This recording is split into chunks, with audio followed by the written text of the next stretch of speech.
your generation has masked up and locked down for a pandemic that ravaged the world. You, my TSU friends, have trained for complicated times. Bring your best to the world. We need it. Your best ideas, your best work, your best self. The world isn't coming to an end. The world's coming to a start, a new chapter. And trust me, it starts with you. Those inspiring words from Oprah Winfrey, speaking at her alma mater, Tennessee State University. She was followed by actress and singer Cheryl Lee Ralph, speaking at her alma mater, Rutgers University. Both of these speakers occurred during commencement ceremonies celebrating the class of 2023. Welcome to Disrupted. I'm Kalila Brown-Dean. As students walk across the stage to earn their diplomas, many will reflect on their college experience. For LGBTQ+ students and racially minoritized students, having a safe space where others can share an identity and experience can often help them find and create community on campus. These are known as affinity spaces. But there are many who argue that affinity spaces and affinity celebrations create more division than unity. For more on that history and the importance of those spaces, we're joined now by Dr. Crystal Garcia. She's Assistant Professor of Educational Administration at the University of Nebraska-Lincoln. Crystal, welcome to Disrupted. Thank you. Thank you so much for having me. You know, you and I are both professors working in higher education, and I know we have both attended our share of commencements and seen many different types of celebrations. But before we talk about affinity-based celebrations, I want to ask you this very basic question. So much of your work focuses on the college experiences of what we call racially minoritized students. For our listeners, give us a basic definition. What do we mean by that term, racially minoritized students? Yeah, so basically, whenever we think about the term racially minoritized, we're talking about students who perhaps use different variations of terms to identify themselves and their identities. But more broadly speaking, we're talking about students that do not identify as white. Perhaps they identify as Black, Asian American, Pacific Islander, Latinx-AO, multiracial, Native or Indigenous students, among other identities. That notion of identity and how it shows up in the experiences for college students across so many dimensions, whether we are talking about first generation students, we're talking about veterans or students who are returning to college, that identity can play a pivotal role in the experiences of students, but also their sense of belonging and connection. And that can be especially true for racially minoritized students who are attending schools, predominantly white schools, historically white schools, where that history of discrimination can still have an impact today. What does that history, what's that connection between the history of exclusion and the kind of work that you are doing now about the experiences of those students?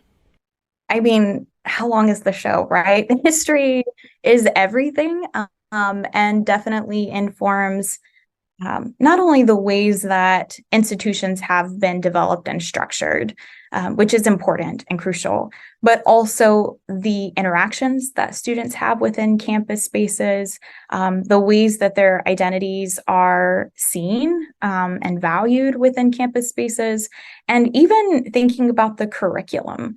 There's a lot of different aspects of one's academic journey that are influenced by history.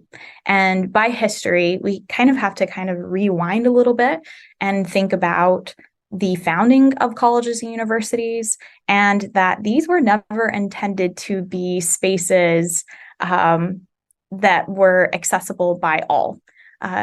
Colleges and universities have always had some element of exclusion embedded within their being, whether that is through socioeconomic status, certainly by race, whereas originally college and universities were really intended for white, cisgendered men, Christian men, we should also add, and that historically those legacies of exclusion have played a role in the ways that access was determined for college students.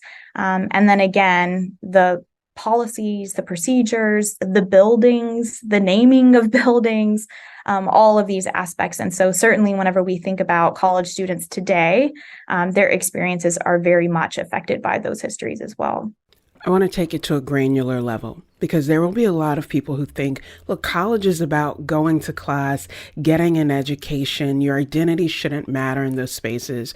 And yet, as you have just shown, that gatekeeping function of who could even have access based on religion, based on gender identity, class, in some spaces, geography, very much means that it does appear in every aspect of college life. Your work has also focused on those experiences beyond the classroom.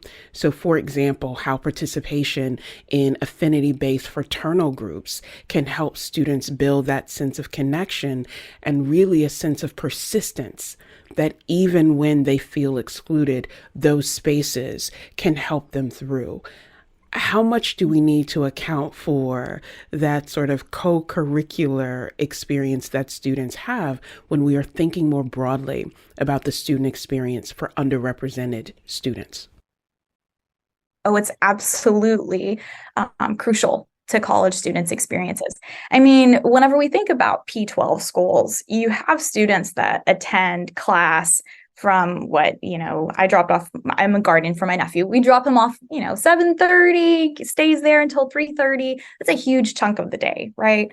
Whereas in college, your in-class experiences are actually, numerically by the hours of the day, much fewer, right, than your out-of-class experiences. And so for college students, a lot of what they experience in terms of learning, professional development, peer-to-peer interactions are happening out of class. And so whenever we think about identity-based spaces, in my research, I found that one, identity affinity spaces serve as crucial places of belonging, particularly in the context of predominantly white institutions for students of color.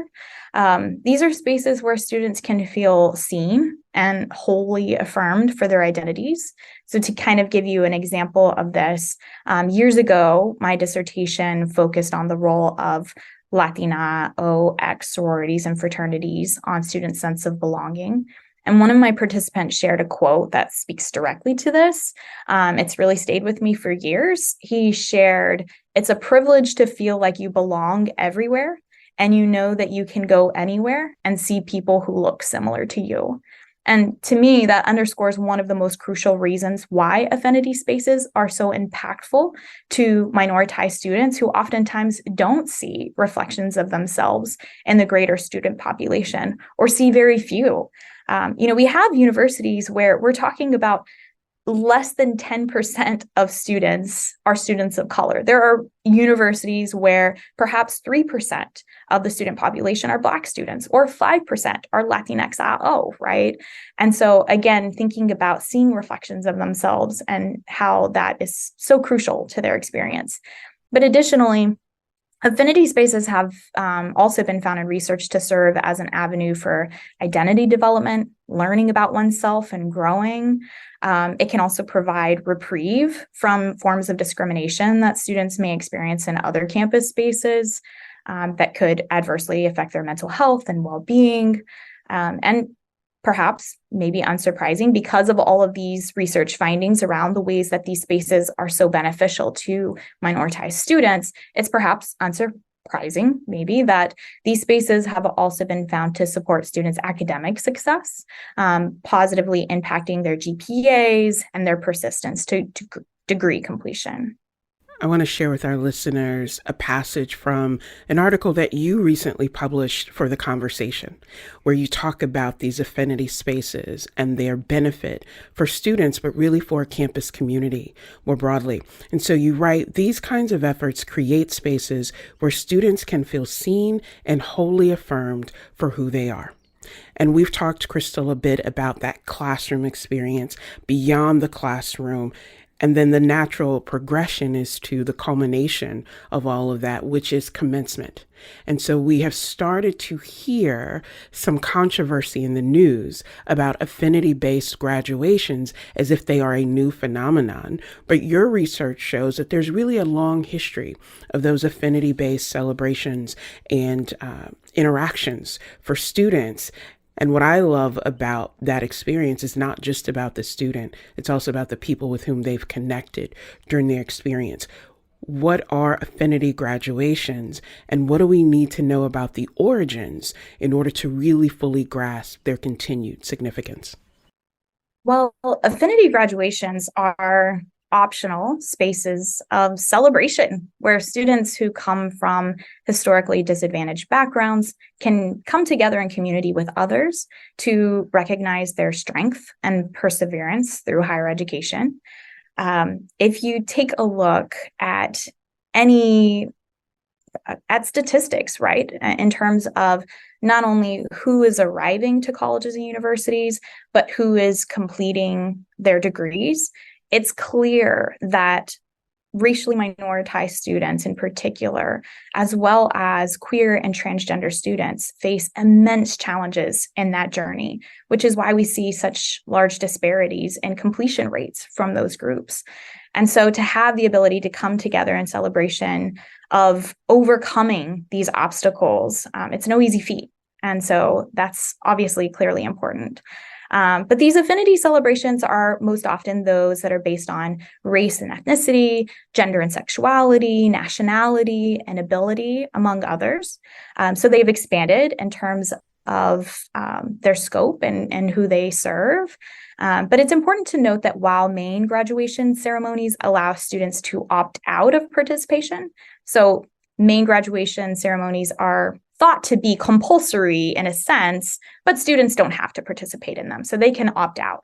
But these affinity graduation ceremonies are opt-in opportunities. So it's not defaulted that any particular student would want to attend or participate in them, but they have the opportunity to do so if they would like to. So students really have the full choice in whether they would like to participate and be listed in ceremony programs. So that's what they are. And then thinking a little bit about the history of these celebrations, it's really interesting because since they have recently come under fire, it's become pretty clear that the history of these celebrations is a little bit murky. So it's unclear when the first official affinity graduation ceremony took place.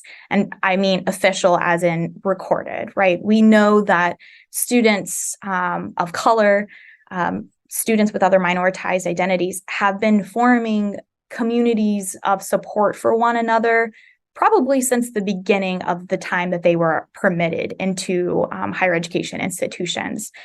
But if we kind of take a step back also and think about historical contexts, obviously due to segregation and schooling, Black students were restricted from attending main graduation ceremonies within institutions for a very long time.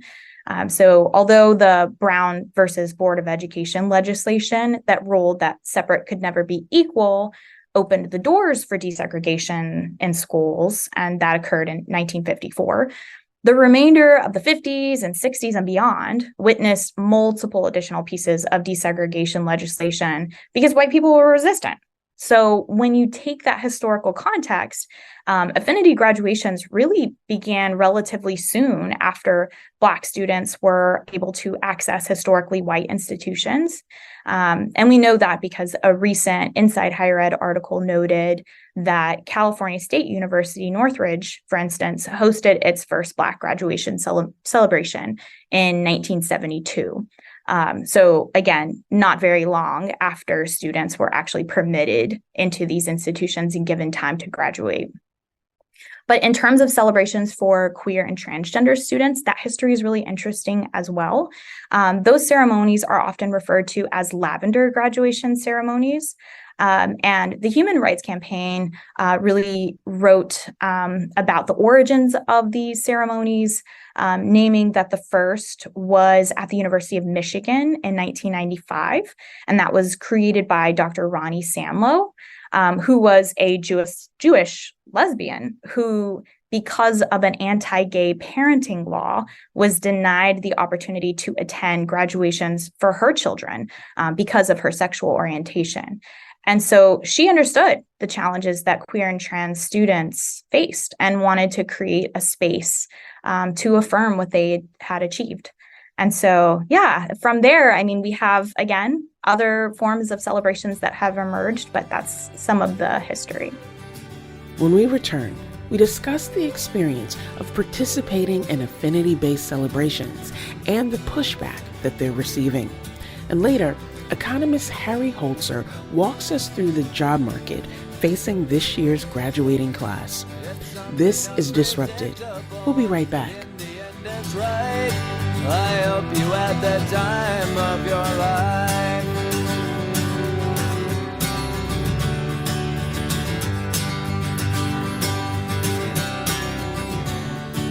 It's something unpredictable, but in the end is right. This collection of all of us here, of our broader Pan-Asian, Desi, South Asian, Southeast Asian, East Asian, and Pacific Islander communities taking up this much space in this place of Harvard, I see this as part of a dream. I am here to usher in Black joy, Black power, and Black community, which are the essence of this wonderful gathering of intentional community. Hey, thank you. Greetings and welcome to the Harvard University Lavender graduation ceremony. Thank you. Welcome back to Disrupted. I'm Kalila Brown-Dean. That audio you're hearing is from Harvard University's Affinity graduation ceremonies. This hour, we're focusing on the graduating class of 2023. Now we continue our conversation about affinity-based ceremonies with Dr. Crystal Garcia, Assistant Professor of Educational Administration at the University of Nebraska-Lincoln. Dr. Garcia says the history of affinity graduation ceremonies connects all the way back to the Brown versus Board of Education decision. That 1954 Supreme Court decision ruled that separate but equal was not legal. It's an important historical context because we now find ourselves at a moment where students want to celebrate their identities and affinities while also seeing pushback against those spaces of refuge. Some argue that having those affinity-based spaces actually promotes segregation. Ask Dr. Garcia how she responds to people who feel that affinity spaces are divisive. I think number one of the things that troubles me the most about those that are speaking out against these spaces is that I find it very hard to believe that they have ever attended one of these graduation commencements, nor have they probably spoken with students that have engaged in these spaces and found them to be meaningful. I think that when we start with the basis of making decisions for others as an outsider, we can cause actually a lot of harm. So I think that number one, folks need to start from the student perspective and see why these spaces are so meaningful to the individuals that are a part of them, and understand, one, that they are incredibly meaningful, but then two, ask themselves, instead of how can we dismantle these spaces that students are creating for themselves, perhaps ask what legislation or what policies or procedures need to be addressed outside of this scope that necessitate the creation of these spaces for these students, right? So it's the same kind of questions that folks give about culturally based sororities and fraternities, for example. Why do we need identity-based organizations whenever these students could just join other organizations? Well, if we actually look at research, we can see that historical and contemporary legacies of racism still thrive within historically white sororities and fraternities, which make them very unappealing for students of color to join those spaces. And so rather than attack the spaces that they have created, these culturally based organizations, we should really be thinking what needs to be changed about these historically white spaces. And so similar things can kind of be drawn in parallels with graduation spaces. We need to be thinking, how can we better support students with minoritized identities? Because clearly, if there is a need to create spaces of their own, then something isn't quite right. And it's the something isn't quite right that I think becomes a sticking point for some people to think, Crystal, that these organizations and even these institutions, when we think of historically Black colleges and universities, when we think about HSIs or Hispanic serving institutions, often emerged because of exclusion.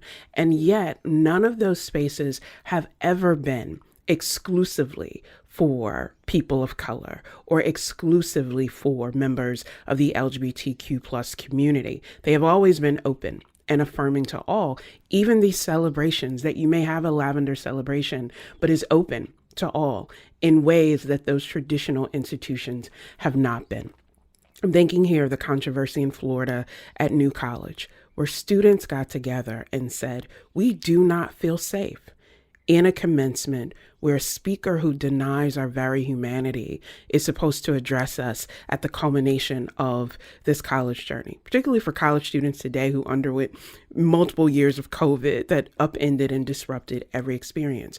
Those students organized, they raised funds on their own, they invited a speaker on their own and said, unlike the traditional space, we will be open to anyone who wants to be here and to celebrate.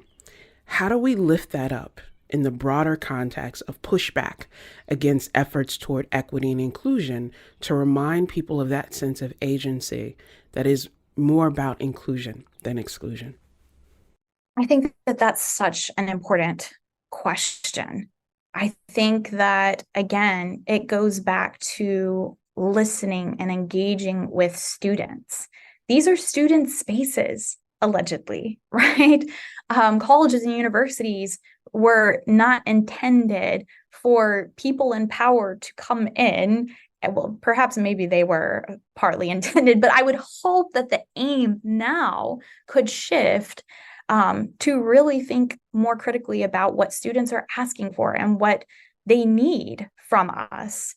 And I would also argue that even students that perhaps don't realize that they would benefit from exposure to conversations that maybe they haven't had before. Maybe they didn't realize that racism existed, or maybe they don't understand how difficult it is for a trans person or queer person to navigate our society.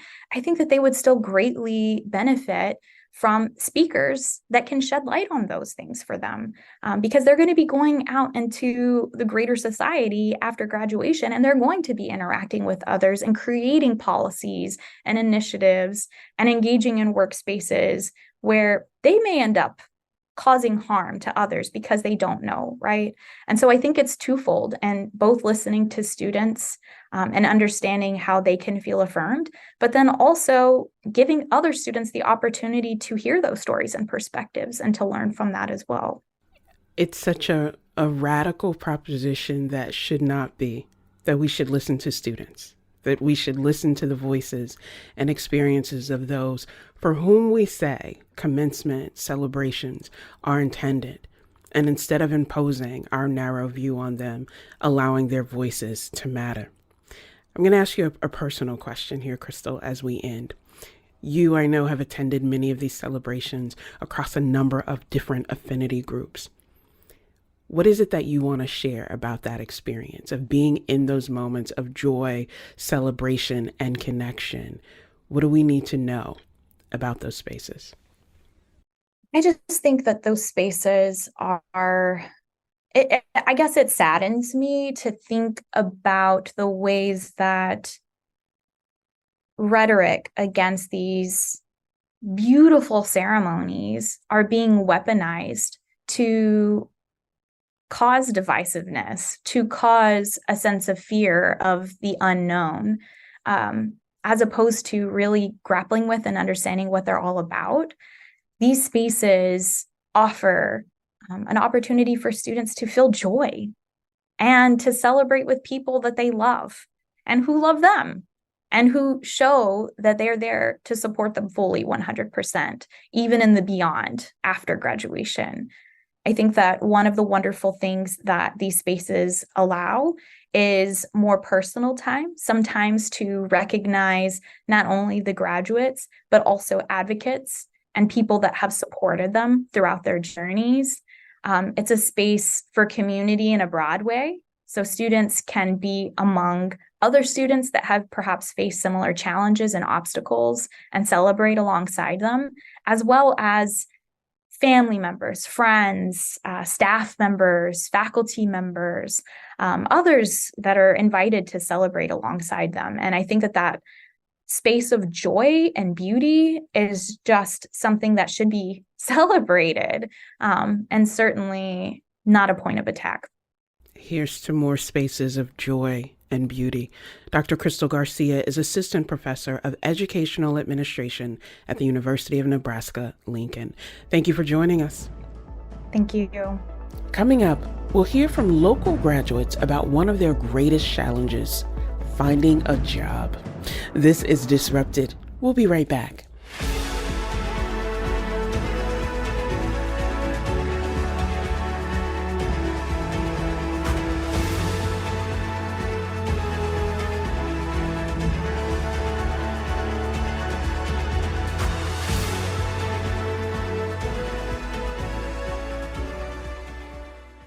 Welcome back to Disrupted. I'm Kalila Brown-Dean. This hour, we're celebrating the graduating class of 2023. Let's take a moment to reflect back on their journey. A freshman year abruptly interrupted by COVID, and in the years following, students, especially students of color and other underrepresented groups, were finding their voice as the nation reckoned with injustice. As this class of 2023 walks away with diplomas in hand, many, like Jillian Boatnick of Fairfield University, face a new challenge, finding work in an uncertain job market. And I feel like the job market is it's a little sticky, if I were going to put it that way. Joining me now to help graduates navigate through that stickiness is Harry Holzer. He's John LaFarge Jr. Professor of Public Policy at Georgetown University's McCourt School of Public Policy. Welcome to Disrupted. Thank you. It's nice to be here. This is the time of year where we both spend a lot of time with students who are graduating, attending commencements, hearing that mix of angst and excitement about what's next. And for some graduates, they already have jobs and careers lined up. Others are struggling to figure out what's the next step. From your perspective, what's the overall current job market status for this year's graduating class? Well, first of all, Kalila, I know that angst very well because I have two daughters who just graduated college. And so I'm hearing a fair amount of that from them. Keeping in mind that young workers just now entering the job market are the ones who are really most sensitive to the state of the economy, right? Because they are often, we call them the last in and the first out. When the economy starts to turn down, they're the first ones to feel it.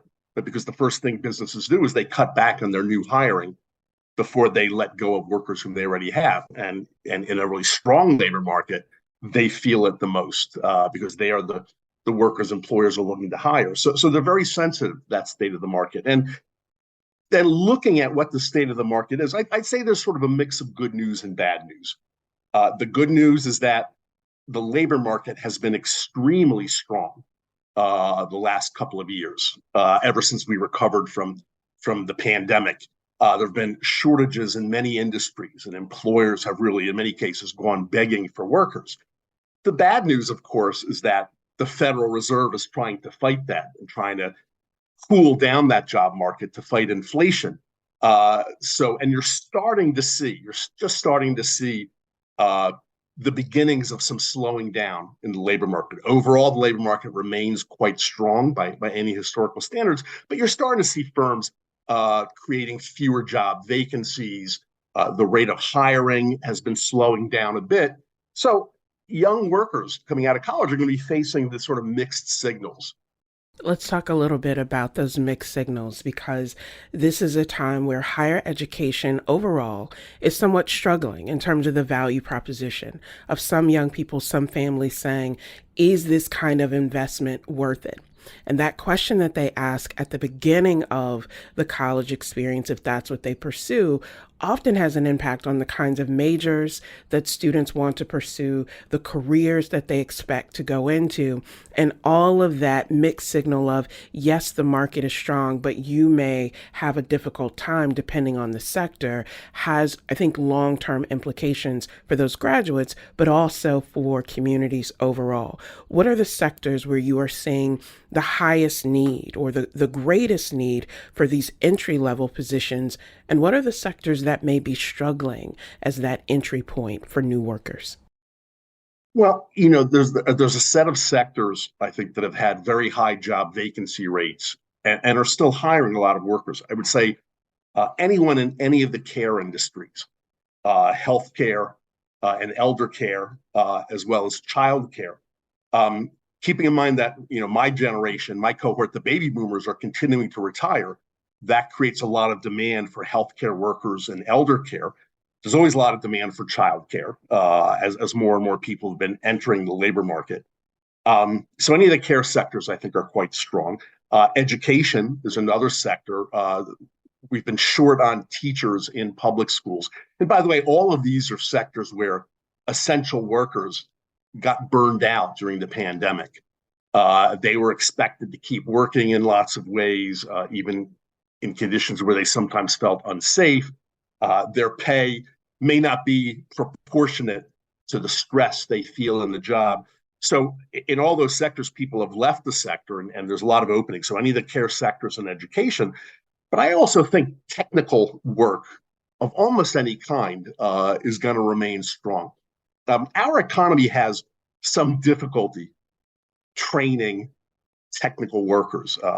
American students don't like math and science that much compared to other countries.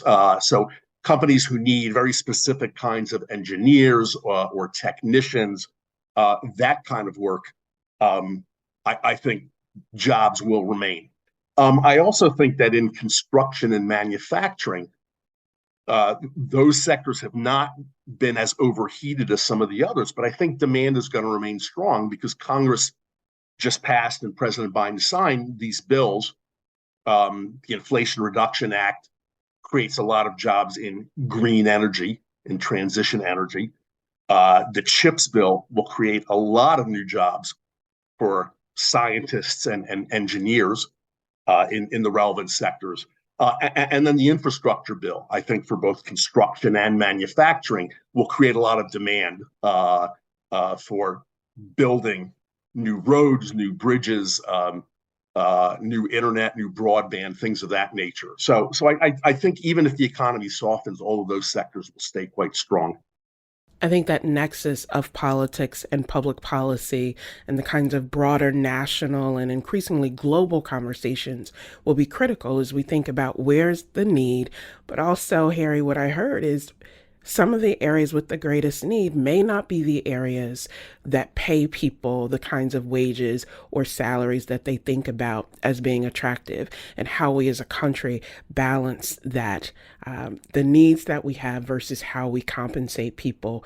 We talked to a number of graduating students in preparing for this show because we wanted to hear what they're thinking about. We wanted to hear their questions, their concerns, but also help our listeners see how complex this is for so many recent graduates. And so I want to bring in here audio from one of those graduates, and his name is Eljanu Khalis. He's a communications major in television and video production from the University of New Haven. And so Eljanu shares his job search experience to this point. after 10 to 20 applications is just really unnerving and just not really annoying, but like not depressing either. It's just like in the middle ground of like, I don't know what to do afterwards. It's just I haven't gotten a response back, or they're just still in progress, and you're like, I'm not getting a job, just let me know so I can move on to the next. Hey, Harry, I was struck by Aljanu's comment of it's just being in this middle ground of not knowing what to do next, not knowing what may happen, and not knowing when to sort of cut one's losses and move on to the next thing. How common is that sentiment or that experience for people who are entering the job market at this point, straight out of college? I have the sense that it's quite common because, first of all, young college graduates put out a lot of applications. So there's a lot of businesses that are being flooded. And it's easier to apply to things online, easier than it used to be, say, in my generation or yours. So businesses get a lot of applications, and a fresh student could put out 10, 20 or more applications and not hear anything for a while. And that kind of uncertainty does create anxiety for most people. And our college grads are experiencing more uncertainty than most people do. So I'm sympathetic to those claims and those arguments. I think perhaps the good news, most college grads are not yet parents. They don't have quite the immediate needs to support a family that slightly older people often have. And so they can afford it. And again, it's hard. I feel this for my own daughters.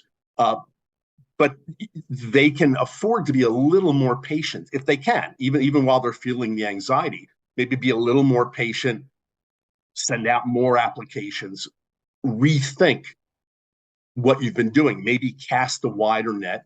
If you have to, some of these folks might have to go back to their families of origin, to their parents' homes, and sleep in the basement or in their old bedroom. I understand how a lot of college grads might find that disappointing. But there are ways to get through this period of uncertainty. And as I sort of said, and maybe cast a wider net and be open to more things if you haven't heard anything yet from the places to which you've applied. I want to ask you a different kind of policy question here, Harry. You mentioned, being a parent to two recent college graduates. You and I are both professors and hear the conversations that are happening within institutions all the time. A different kind of policy perspective or question is, should colleges be doing things differently to help prepare graduates for the uncertainty that they may face? So we think about career services as go get an internship, apply broadly, but do we need to sort of change our thinking and our approach so that we can better prepare our graduates for that kind of uncertainty or the longer term that it may take to land the job that they want? I think one can make a case that colleges and universities might do things a little bit differently. So for decades, there's been this tension between the liberal arts and more career-focused education, and you feel that tension in colleges and universities of most kinds. I happen to believe that there's an argument for both of those routes, and that the kind of general education, general background you get from liberal arts is promising, and the market does reward that over the long term, I think. Whereas for some people, they want the specific training, whether it's in accounting or engineering or many other occupations. Colleges and universities might do a slightly better job of articulating to people all the different possible career paths that might be out there. And yes, career counselors will tell you this. If you as a college student take the initiative and go to their office, but maybe they could put that word out more broadly, and the whole range of options, some of which you mentioned, internships, apprenticeship, what we often call work-based learning options.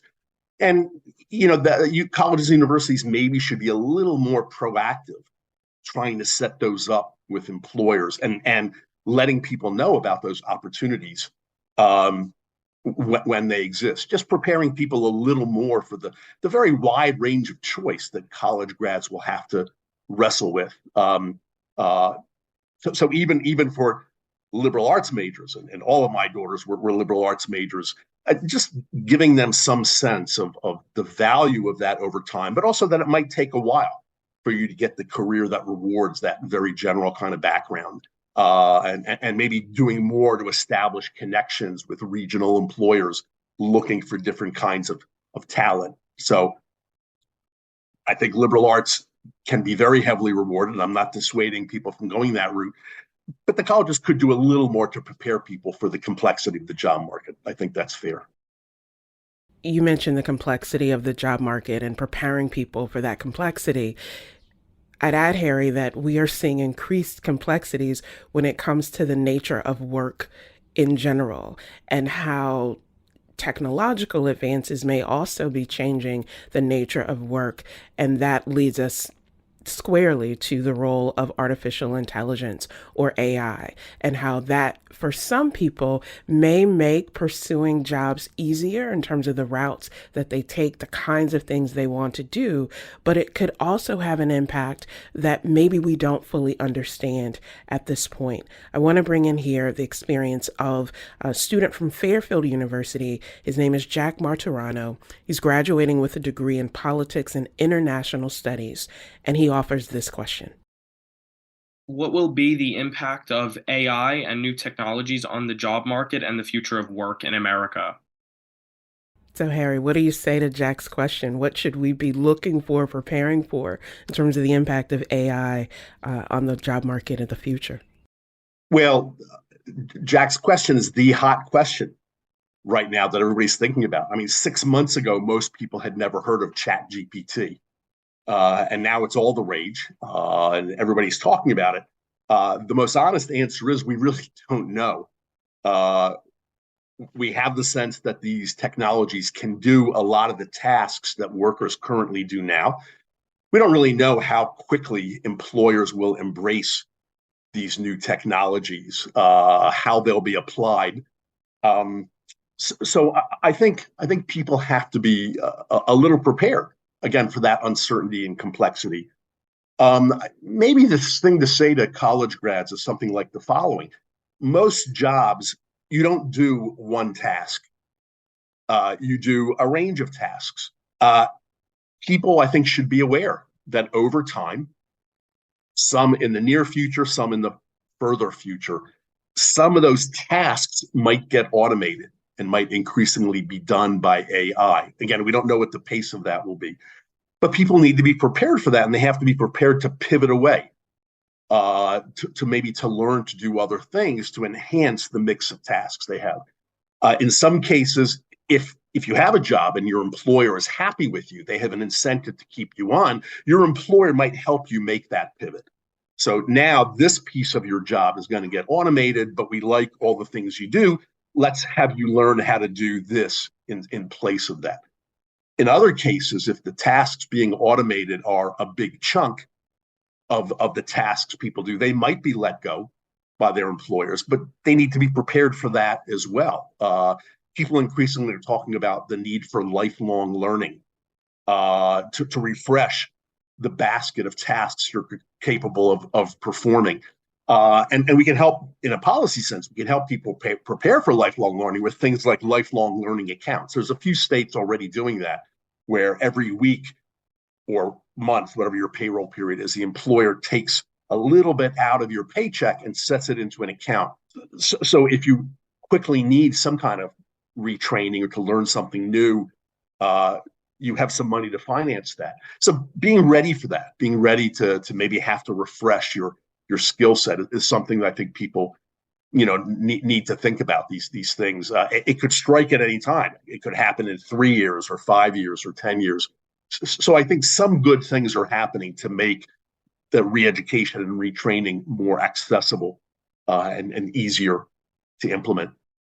It's clear that a lot of people perceive this uncertainty as a bad thing, or the constant nature of change, needing to update, to be open to those changes and to prepare yourself for those changes, whether that's badges and certificates or the kind of upskilling and retraining that you mentioned as being a constant. But I also see, Harry, that this sort of uncertainty doesn't have to be negative. It can also introduce tremendous opportunities to think about things differently, to retrain our thinking to the sort of myriad possibilities and opportunities that can come, even if we don't see them in the moment. And so I want to bring in here one more student comment about this, the kind of pressure, anxiety, and how we can see that differently. And that student is Madeline West, also another recent graduate from Fairfield University. And she talks about the pressure. I initially felt like there was so much pressure on me to have like this big, nice job lined up on graduation, but then I realized that's not the end all be all for having a job lined up. It's not the end all be all for having a job lined up. Harry, what do you say to graduates who may be feeling that pressure, whether it's an internal pressure, it's pressure from families, or pressure from their peers? What do you say to people about navigating that pressure and being able to move through? Most of us don't like uncertainty. We like to avoid risk. We like to avoid transition. It's less stressful to have a well-defined path in front of you. And inevitably, in the nature of being a new college graduate, you're going to face a lot of uncertainty, especially for people that don't have a job offer that they've accepted yet. But there is opportunity that lurks in that situation. And my advice to people, and I think Madeline said it very nicely, is to try to let go of the pressure to find something really quickly and for it to be really good. Now, most people's careers are not, in fact, a straight line from college to career. People bounce around. You try new things. You might get a job that you were looking for and find out, I don't really like this stuff as much as I thought I would. You might not get that first job that you wanted, and you might say, this is actually somewhat better than I thought. Or you might get exposed to another occupation or career and say, what I have right now is not what I want, but this looks appealing to me. Sometimes you can only learn that stuff from experience.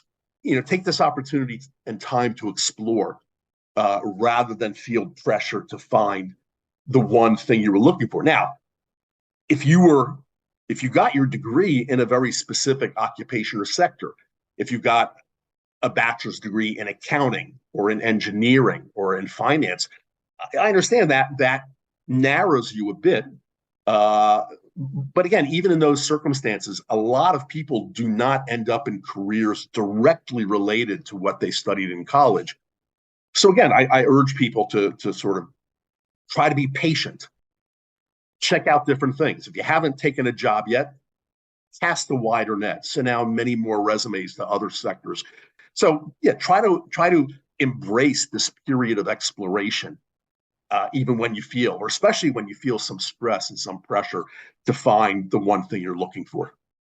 I think that notion of embracing the exploration and seeing what's possible is wonderful advice for recent graduates and really for all of us. Harry Holzer is the John LaFarge Jr. Professor of Public Policy at Georgetown University's McCourt School of Public Policy. Harry, thank you so much. Thank you. I've really enjoyed it. Disrupted is produced by Wayne Edwards, Kevin Chang Barnum, Meg Dalton, and Katie Tularski. You can listen to all of the previous episodes of Disrupted by finding us wherever you get your podcast. I'm Kalila Brown-Dean, wishing the very best to all of the graduates of the class of 2023. Thanks for listening.